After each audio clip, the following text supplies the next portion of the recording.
Agora a gente vai para a parte mais tecnológica da síndrome do amor. Quando eu conheci o Dr. Carneiro, eu era meio rebelde com os médicos, né? Porque a gente fica mesmo, a gente não entende inicialmente que o médico estuda muito para curar, né? E ele estuda um manual que a gente chega com uma criança lá que é um manual que não serve aquele, é totalmente diferente. Então ele entra às vezes num sofrimento junto com a família. A gente precisa compreender isso, né? Que às vezes o médico não cura, não é porque ele não quer, é porque não é possível ainda. Pode ser que um dia seja. Mas enfim, para nós, a cura, ela não está em tirar um cromossomo, ela não está em trocar o coração.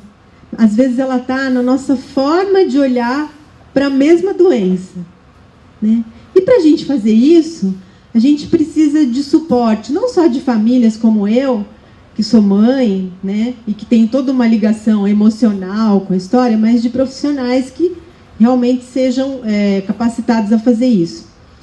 E eu, assim, eu costumo falar que a gente é um pouco doido, né? Tem uma amorosa nossa lá, a Renata, que diz: Marília, não fala que a gente é doido, que é mal, entendeu? Coisa de doido. Mas é uma loucura boa, gente, é uma loucura mansa. E eu, assim, pensando como é que a gente ia fazer, porque a síndrome do amor é um fenômeno da internet, então a gente foi conhecido primeiro fora, né, longe de Ribeirão Preto, para depois ser conhecido na nossa própria cidade. Fiquei pensando como é que a gente ia fazer para apoiar essas famílias longe. Não dava para ir até lá, né? A gente tentava aglutinar psicólogos longe, mas era difícil porque a gente era pouco conhecido, quer dizer, não era tão fácil.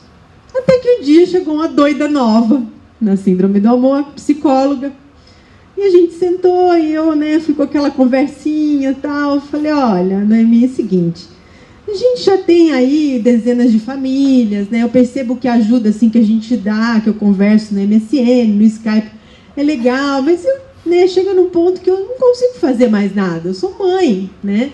Eu preciso de profissionais para fazer isso. Isso foi há 4 anos.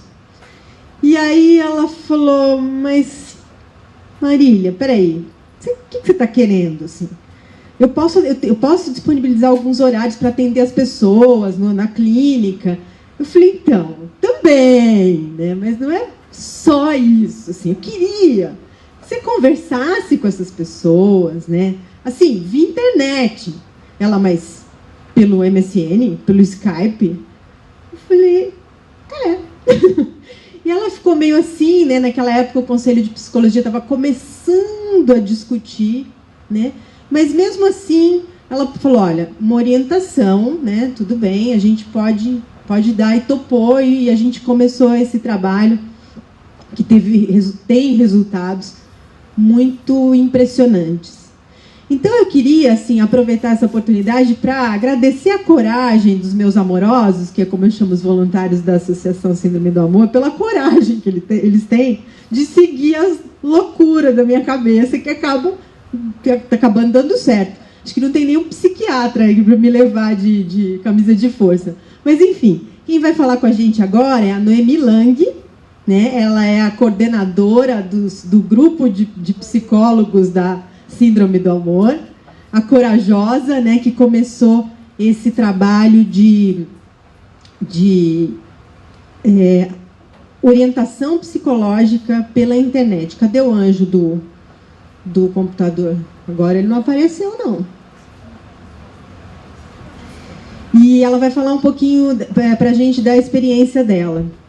Para vocês terem uma ideia, só antecipando um pouquinho, essa semana a gente ganhou um prêmio, né, na Síndrome do Amor, que foi uma família de um paciente lá da Bahia, né, cuja mãe estava muito desesperada. Ele tem uma doença raríssima, e ela nos foi apresentada pelo Dr. Charles com esse pedido de ajuda, e a gente foi conversando com essa mãe, conversando até que numa noite dessas, né, uma madrugada dessas, essa mãe entra no Facebook e diz a seguinte coisa para mim: olha, Marília, eu e o meu marido, a gente resolveu que o nosso bebê, ele não vai ser mais um tormento na nossa vida.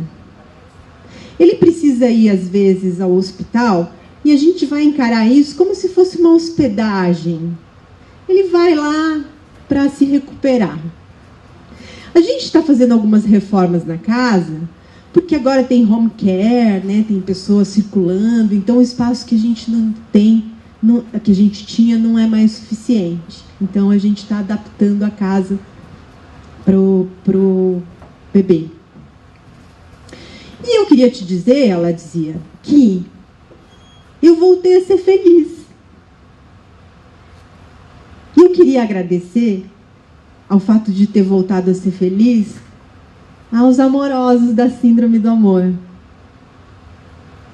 E aí, gente, estou contando isso para contar, para provar para vocês como é bom ser doido. Com vocês, a doida Noemi Lang.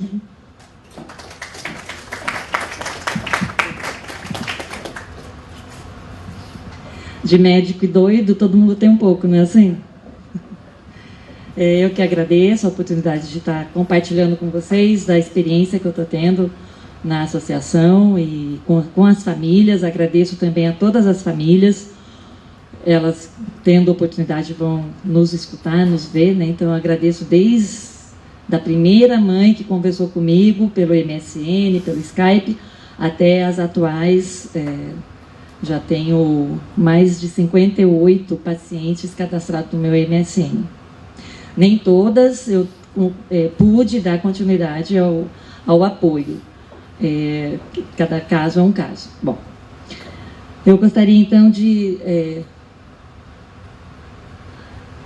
começar falando que o que eu trouxe, o que eu gostaria de trazer para uma reflexão, após ter escutado o Dr. Charles, o Dr. Carneiro, e vocês tiveram aí o dia todo de tantas informações médicas, importantes, as famílias que estiveram presentes, eu vou trazer alguns aspectos dos atendimentos emocionais ou orientação psicológica, como vocês queiram nomear.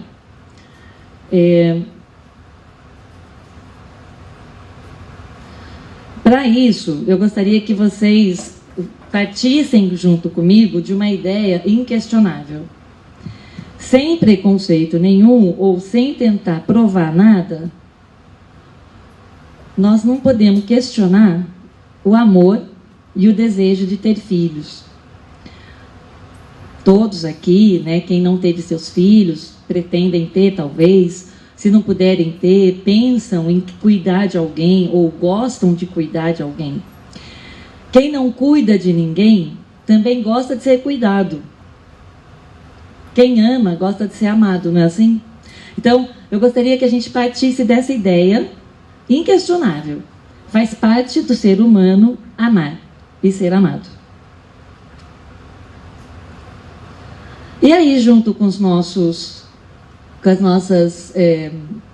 nossa necessidade de amar e de dar amor, a gente vai criando sonhos, planos, e aí namora, aí casa, junta, desquita, né?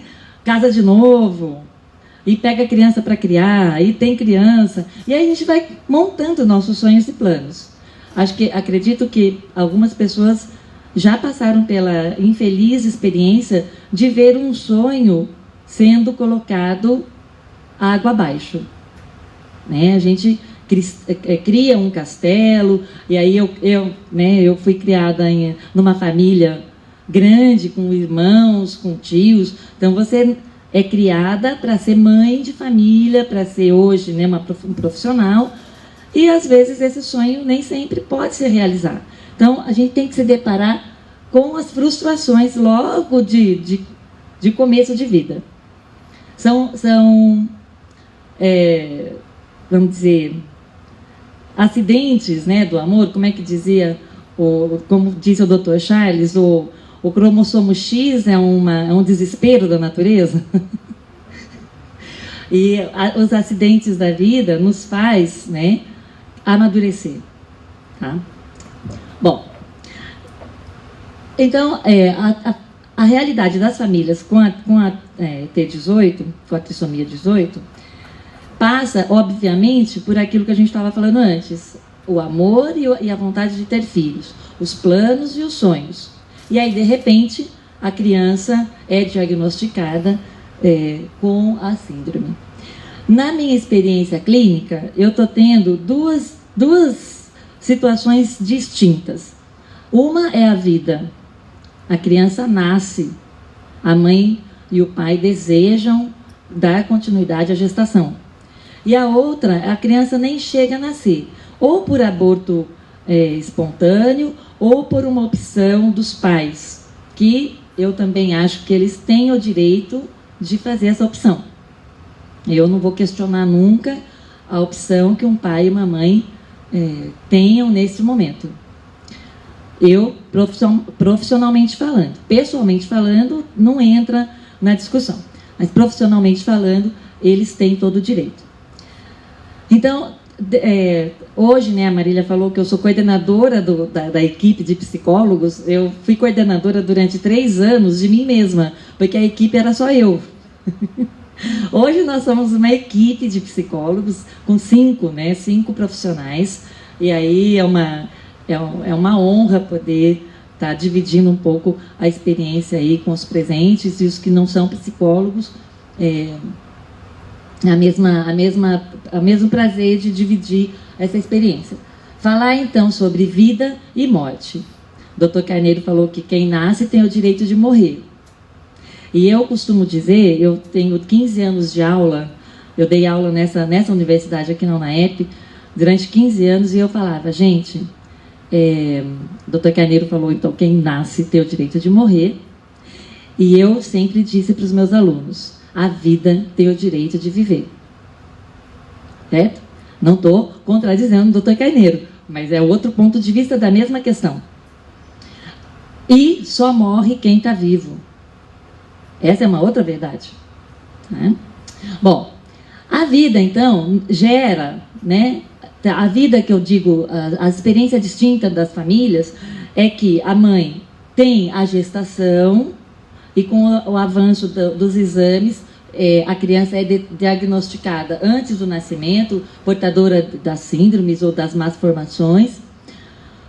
E aí gera toda uma expectativa dessa gestação. Será que ela vai viver? Quanto tempo vai viver? O que eu vou fazer?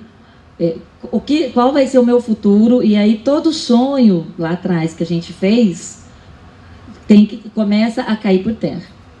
E a outra situação é quando a criança vem a óbito. E aí os sentimentos são diversos, é uma enxurrada de sentimentos. Os colegas aí que estão começando a atender percebem que são mães muito perdidas, pais muito perdidos, no meio, diante de um fato que ninguém pode correr. Todo mundo vai morrer um dia. Tá? Então, a vida nessas situações e a morte tem causa muito desconforto e muita incerteza. E quando a gente está num caminho incerto, o nosso humor, a nossa capacidade emocional, cognitiva, fisiológica é totalmente alterada. Quando a gente se sente seguro, é muito mais fácil encarar as situações. Mas num caminho inseguro, tudo complica. Bom, então, falando agora um pouco dessa questão da vida, esmiuçando um pouco mais a situação vida, né? Primeiro, o impacto do diagnóstico. Está sendo, já foi publicado várias pesquisas falando sobre a diferença do ponto de vista entre familiares e os médicos. Sobre o quê? Qualidade de vida. Então, a mãe quer ver o filho vivo.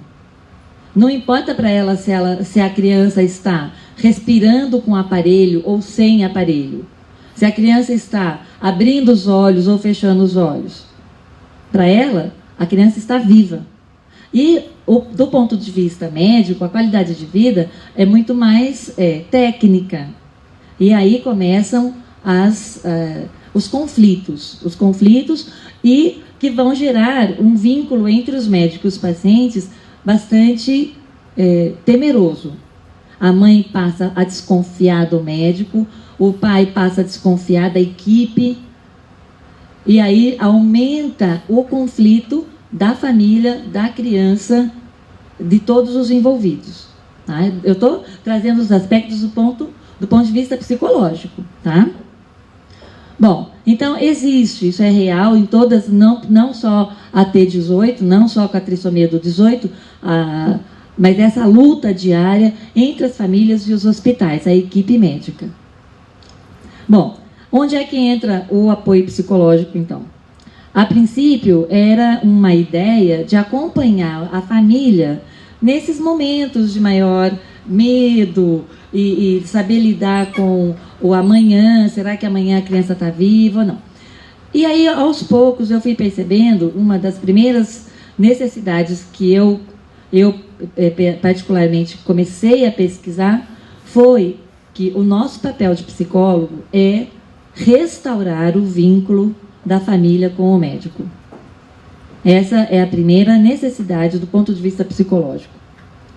Porque se os pais se mantêm ligados a uma equipe que eles não confiam, isso vai comprometer mais ainda a vida dessa criança.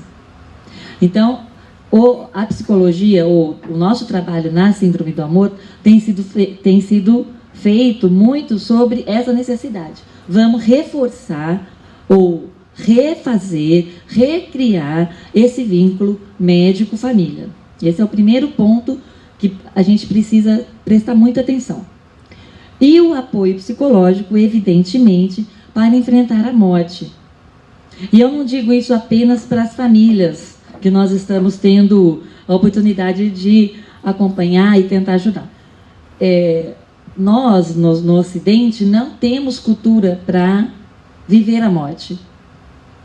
E é interessante a gente pensar isso. Né? A morte é um fato inevitável. É inevitável. E o Ocidente não tem cultura para esse tipo de elaboração antes que ela venha. E os pais relutam demais com a ideia de que os filhos morram antes deles. Né? A natureza faz com que a gente acredite que o mais velho morra antes e o mais novo vá viver muito tempo. Então, é muitos paradigmas, muitas crenças que a gente precisa trabalhar com essas famílias. E, evidentemente, quando a gente fala em morte, graças a Deus, ou não sei se é graças a Deus, quando a gente fala em morte, aparecem os vilões, né? E o primeiro deles, outra constatação que eu tenho feito durante os meus atendimentos, é Deus. Deus é o primeiro vilão. É muito interessante isso, do ponto de vista emocional e humano. Quando alguma coisa dá errado na nossa vida, a gente sempre está procurando o culpado. Não é assim? Pensa em cada um, né? No nosso dia a dia. Deu errado. Pô, por que deu errado? Quem é que é o culpado? O que eu fiz de errado? Nessa situação, Deus veste a carapuça, assim, o vilão mesmo. Os pais, muitos pais, muitas mães, deixam de acreditar em Deus. Né? Falam, olha, não existe mais nada para mim, eu rezei tanto, tenho muitas mães que falam, eu rezei tanto, eu pedi tanto, eu leio a Bíblia todo dia e mesmo assim meu filho morreu. Que Deus é esse? Deus não existe? Então, é uma série de, vamos dizer, de reclamação, de choro, de lamento, e quem está levando, né, a chapuletada aí é Deus. Ainda bem que Deus é grande, né? Ele aguenta. E aí que eu falo, né? Falo para os meninos aí da equipe de psicologia, nossa equipe, restaurar a fé é um elemento estruturante para o ser humano. Independente do credo. Hoje eu tenho o meu credo, eu tenho a minha forma de acreditar, nem em vida após morte, mas eu tenho a minha fé, eu tenho a minha crença. Não entra no atendimento. E é isso que eu tenho orientado os psicólogos, né? A gente não pode interferir. Olha, acredito no Deus católico, acredite no Deus espírita, acredite no Deus budista, não importa. Nós não estamos ali para isso, mas sim ajudar a reestruturar esse vínculo, porque esse vínculo da fé é irmã gêmea da esperança. E a gente sem esperança pode se considerar morto. Tá? Então, ele é estruturante nesse sentido. A fé alimenta a nossa esperança, a esperança alimenta a fé. Tá? Bom, segundo vilão, né? Aí a mãe do pai cansou de xingar Deus e já mandou ele, ele não existe mesmo, ele não serve para nada. Bom, passou aquela fase, aí então começa a pensar assim, o que será que eu fiz de errado? Muitas mães acham que o bebê foi tirado dela porque ela engravidou estando alcoolizada, ou ela engravidou sem desejar aquela criança, ou aquela criança com problema porque ela foi uma péssima aluna no colégio. Eu estou repetindo frases que as mães me falam às vezes. Falam não, escrevem, né? A maioria dos atendimentos é internet. Então, aí elas voltam para si. Peraí, qual é a culpa é minha? Ou eu não sou capaz de gerar um filho com saúde. Então, há todo um trabalho emocional que é necessário estabelecer. Porque essa mulher vai continuar vivendo, esse marido vai continuar vivendo, essa família tem que continuar vivendo. E a gente, com a autoestima baixa, vive, mas vive pessimamente. Né? Então, são pontos que a gente pode e deve interferir, deve ajudar. Tá? Bom, em seguida... estou meio que teorizando um pouco ao longo desses 4 anos de atendimento, mais ou menos nessa ordem que acontece entre as famílias, né? As buscas por explicações. Bom, então tá. Então, Deus, eu não consigo a resposta dele mesmo, se é ele o culpado ou deixa de ser, ele não vai me responder nunca, então ele é colocado de lado. Aí a gente trabalhou um pouco o emocional. Peraí, eu não sou culpada, né?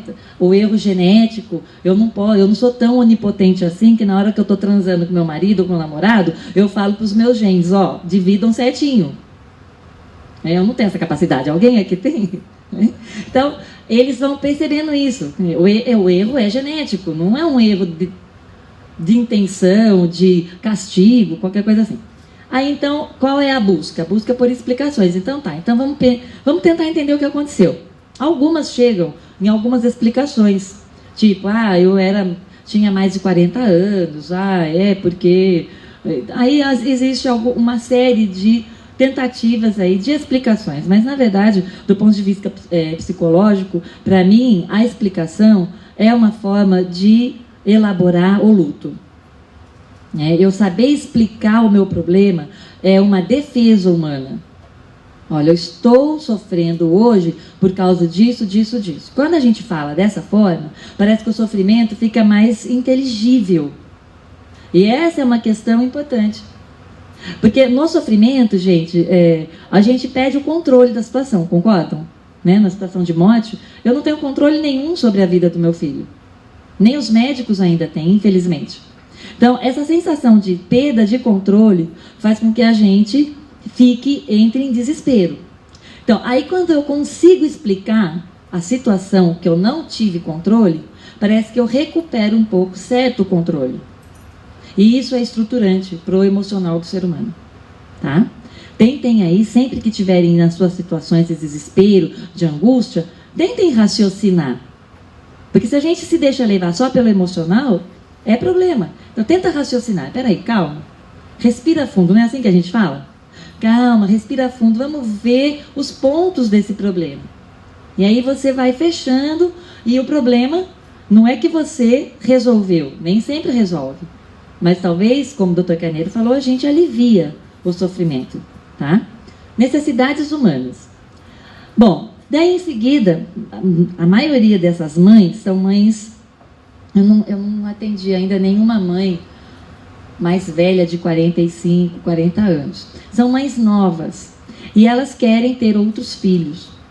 E aí então vem um outro medo, né? Que as próximas gestações venham ter problema igualmente àquela que ela perdeu. Então, há toda uma série de trabalho aí psicológico. Em que sentido? Trabalhar a autoconfiança. Eu tenho que recuperar com essas minhas mães autoconfiança. Eu brinco na associação que 7 mães das que eu já atendi que perderam seus bebês já engravidaram. Daqui a pouco eu vou ser conhecida como a psicóloga que engravida as mães, né? Mas tudo bem, eu acho muito legal, eu gosto muito de pensar nessa estatística, porque na verdade a gente está trabalhando a autoestima delas e a autoconfiança, né? Então, você deprimida, você não vai conseguir fazer nada direito, né? Nós, em plena depressão, acaba com tudo. Então, trabalhar essa parte emocional para que a vida continue. E outra fantasia, eu colocaria um termo técnico aí, é esse medo estranho, mas que tem acontecido com frequência entre minhas mães. O medo que elas esqueçam o filho que se foi, com o nascimento do segundo filho, ou, né, dos filhos que virão. Será que eu vou esquecer? Será que eu posso dar toda essa... Eu vou me desfazer do quartinho. Não quero mais olhar para o quartinho. Tudo bem, desfaz, limpa a casa, areja as ideias. Vamos embora, né? Eu apoio, pode ir. Ah, mas agora eu quero ter filho. Tá, então tudo bem. Vamos montar de novo, enxovalzinho, o quartinho, da mesma forma. Aí o medo vem que eu vou esquecer o filho que se foi. É interessante isso. E eu brinco com elas, né, que elas estão duvidando da capacidade amorosa delas. O amor não acaba porque a vida acaba. Eu já perdi tantos entes queridos e eu continuo amando todos eles. Acho que todos aqui presentes já tiveram essa experiência de perda de alguém. E eu acredito que vocês ainda alimentem sentimentos por essa pessoa que se foi. Alguém discorda? Pode discordar, tá? Mas, na verdade, essa necessidade de amor, que foi o nosso ponto de partida, ele perdura para o resto até a eternidade. Então, é restaurar essa capacidade, essa crença, eu sou capaz de amar e amar para sempre. Bom, aí eu trouxe alguns dados, que eu achei interessante. A Marília descobriu outro dia essa pesquisa e traz muitos dados do ponto de vista do grupo de apoio. É uma pesquisa feita no Canadá pela doutora Anne, com o apoio da Bárbara. A Bárbara é uma das mães que teve um bebê com a trissomia do 13. A pesquisa foi feita com 332 famílias e com 272 crianças. O número não bate porque são 272 crianças que nasceram ou que conviveram, com seus pais, tá? Das 332, 272 crianças aí tiveram vida. Bom, então o primeiro dado estatístico aí é aquilo que a gente estava falando, a diferença de ponto de vista entre o médico e a família. 87% dos entrevistados responderam que havia incompatibilidade de ideias entre o médico e a família. Qual era o parecer médico? Eles falavam, 87%, daquilo que eles ouviram dos médicos. Esse bebê é incompatível com a vida. E você vai ter problemas. Que tipo de problema? Ele vai ter uma vida vegetal. Ou ele vai causar ruína no casal. Ou ele vai ter uma sobrevida de sofrimento. Dentro desses 87%, a fala médica era essas frases, tá? Isso foi traduzido, e eu fui adaptando para trazer para vocês os dados. E 97% dos pais que ouviram tudo isso dos médicos e mesmo assim corajosamente deram continuidade à gestação, declararam justamente o oposto. Os bebês trouxeram muita alegria e enriqueceram suas famílias. Então, só para confirmar aquele dado, de incoerência entre a opinião médica e a opinião da família.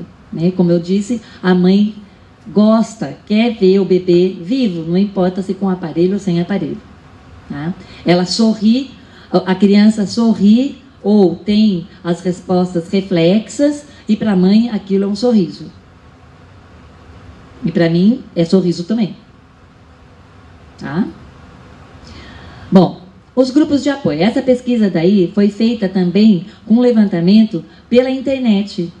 Então, por isso que eu me identifiquei com essa pesquisa, porque tem muito a ver com o meu trabalho, né? Esses pais foram entrevistados via internet. E aí, todos eles disseram o seguinte: o grupo de apoio, são 332 famílias, que provavelmente tinham lá suas redes de apoio social, né? Não só virtual, mas presencial também. A imagem mais positiva do diagnóstico comparada à imagem médica. Quando eles se reúnem, é como qualquer grupo de terapia. Alguém aqui já fez terapia em grupo? Já leu a respeito? Né? Então, a terapia em grupo é muito rica, porque você compartilha coisas que você achava que era só você o único sofredor da face da Terra. E essa sensação de dividir sofrimento é maravilhosa, porque a minha dor diminui. Primeiro. Segundo, eu posso me identificar com a dor do outro e falar assim: peraí, a minha dor não é tão grande, eu quero ajudar o outro. Então nascem outros sentimentos: altruísmo, solidariedade, e as redes humanas de relação vão se construindo.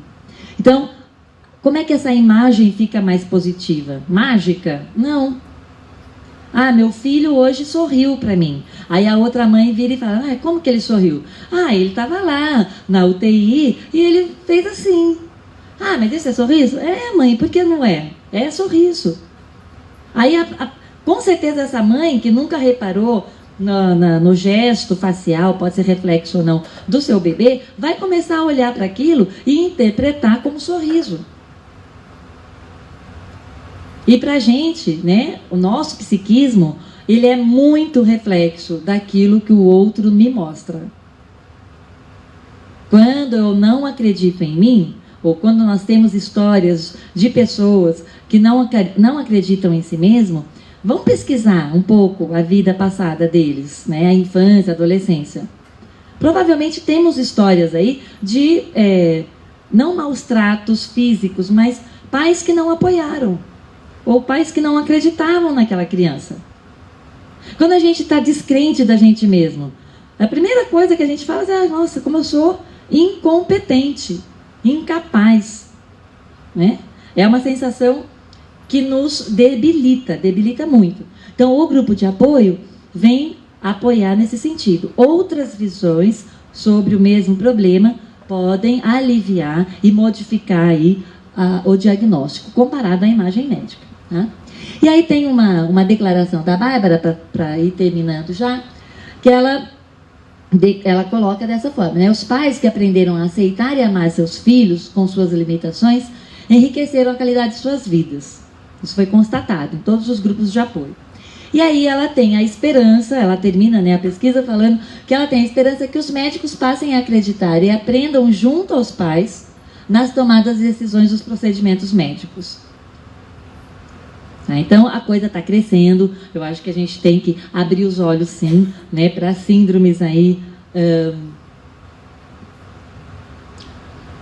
para síndromes raras ou para as dificuldades, e apostar, né? Como disse o Dr. Carneiro, vamos investir no potencial que essas vidas têm. Bom, para concluir então, né, o apoio psicológico e a troca grupal é capaz de promover mudanças. Quem duvidar disso, eu convido que comecem a fazer parte de um grupo de terapia. Né? Vão lá trabalhar suas questões. Vocês vão ver como modifica. Outra conclusão: acreditar e lutar pelo direito de viver. E essas famílias estão muito impactadas com o perigo da morte. E a gente precisa ajudar elas a verem possibilidade. Não só no bebê, mas em si mesmo. Estarem bem consigo mesmo, para poder estar bem para cuidar do bebê. Essa é uma função fundamental do apoio psicológico. E restaurar a autoconfiança e o amor próprio, porque a vida continua. Né? Por mais que nos doa, né, eu continuo vivo e eu quero ter qualidade de vida. Né? As minhas feridas não podem impedir ou, né, criar empecilho que eu continue vivendo. Todo mundo viu, né, nossos paratletas. Quantas medalhas de ouro nós tivemos nas Olimpíadas normais e quantas nas Paralimpíadas?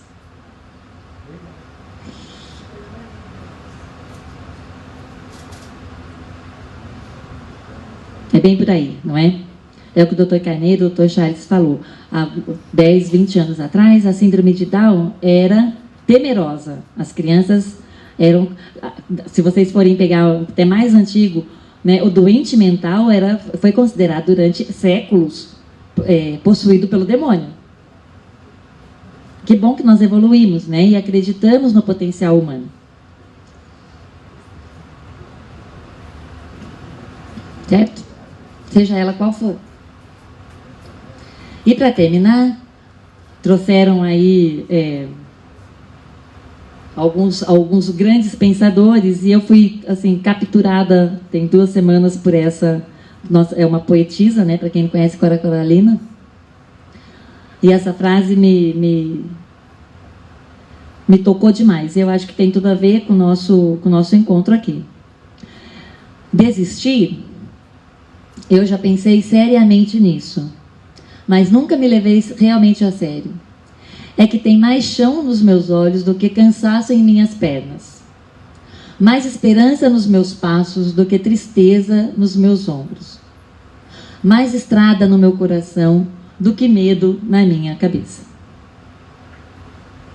Obrigada. E eu acho que é uma lição de vida. Eu agradeço muito fazer parte da equipe da Associação Síndrome do Amor, porque em termos de psicologia humana é uma escola sem dúvida nenhuma. Lidar com essas famílias, com todo esse contexto, só tem enriquecido a minha vida pessoal e profissional. Eu agradeço demais.